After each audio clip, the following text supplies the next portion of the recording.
இப்போ உடனடியாக செய்கிற ஜிலேபி பண்ண போகிறேன். அதுக்கு வந்து 1 கப்பு மைதா மாவு எடுத்திருக்கேன். 4 டேபிள் ஸ்பூன் தயிர்,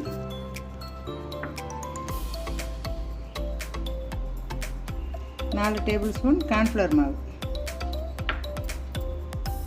கொஞ்சமாக ஆப்பச்சோடா, ஃபுட் கலர் அது கொஞ்சம். இப்போ இதை கொஞ்சம் தண்ணி ஊற்றி மிக்ஸ் பண்ணிக்கலாம்.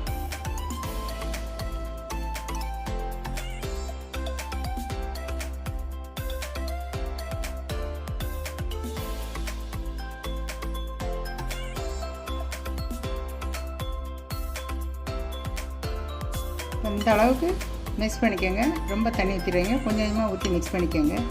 இப்போ இது ஒரு 1/4 மணி நேரம் மூடி வச்சுருவோம். இப்போ நம்ம அதுக்குள்ளே சீனி பாகு ரெடி பண்ணிக்கலாம். 3 கப்பு சீனி எடுத்திருக்கேன். இதில் 1.5 கப்பு தண்ணி,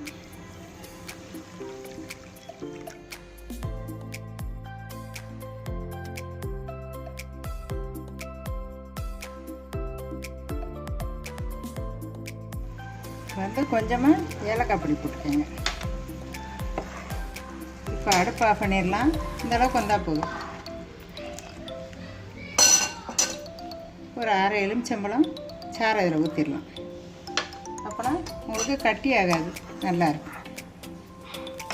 1/4 மணி நேரம் ஆயிடுச்சு.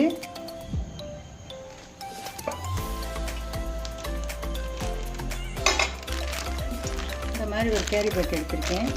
பால் பாக்கெட் கவரும் நல்லா வரும். இதில் கொஞ்சம் மாவு, இந்த அளவுக்கு மாவு ஊற்றியாச்சு. இதில் ஒரு ரப்பர் பேண்ட் போட்டுக்கலாம்.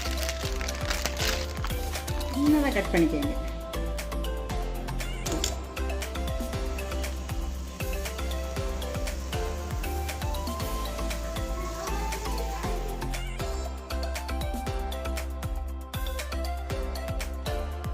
ஒரு சைடு வந்துருச்சு, நம்ம திருப்பி போட்டோம்.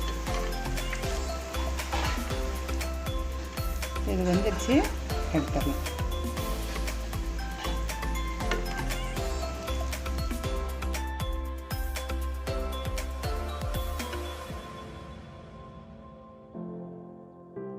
இதை பூரா சுட்டு எடுத்தாச்சு. இனிமேல் நம்ம இந்த சீனி பாகு வச்சுருக்கோம்ல, அதில் போட்டு எடுக்கலாம். இப்போ வந்து நம்ம சீனி பாகில் கொஞ்சமாக அப்படி போட்டு எடுத்துடலாம். ஒரு 2 நிமிஷம்.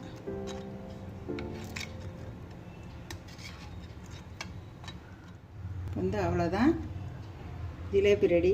நீங்கள் இது மாதிரி செஞ்சு பாருங்கள், சூப்பராக இருக்கும், நல்லா கிறிஸ்பியாகவும் இருக்கும். லைக் பண்ணுங்க, ஷேர் பண்ணுங்க, சப்ஸ்கிரைப் பண்ணுங்க.